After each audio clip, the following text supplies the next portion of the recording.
بسم اللہ الرحمن الرحیم الحمد للہ رب العالمین الصلاۃ والسلام علی رسولہ الامین۔ یہ ایک سوال آیا ہے کہ ایام تشریق کتنے دن تک کہنی چاہیے؟ میرا خیال ہے یہ سوال اصل میں یہ تھا کہ ایام تشریق میں جو تکبیرات ہیں، جو ہم تکبیرات پڑھتے ہیں ہر نماز کے بعد اور چلتے پھرتے جب بھی موقع ملتا ہے، اللہ اکبر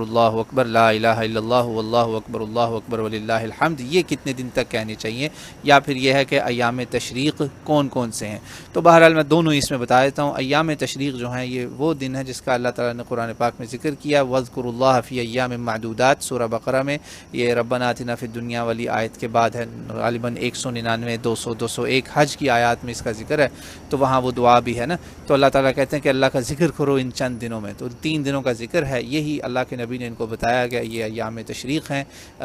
تشریق اصل میں لفظ ہے، جس طرح جرکی بناتے ہیں نا میٹ کو، پہلے زمانے میں آپ شاید جو ویسٹرن کنٹریز میں لوگ رہتے ہیں ڈرائی میٹ کھایا جاتا ہے، اس کو کہا جاتا ہے بیف جرکی، لیمب جرکی، اس کو خشک کر کے بنا کے نا تو وہ سکھایا جاتا ہے دھوپ میں۔ تو یہ عرب اس وقت یہی کرتے تھے کہ گوشت کو قدرتی طریقوں سے، جرکی جو بکتی ہے تو کیمیکل بیسڈ ہے، یہ کیا کرتے تھے کہ گوشت پہ نمک مرچ تھوڑی سی کالی لگا کے نا اور اس کو دھوپ میں رکھ دیتے تھے پتھروں پہ ڈال کے، تو وہ سوکھ کے خشک ہو جاتا تھا، وہ میوے کی طرح، جیسے میوے ہوتے ہیں نا ڈرائی فروٹس، اسی طرح ڈرائی میٹ تیار ہوتا تھا۔ تو یہ اس سے مشہور ہو گئے کہ دا ڈیز آف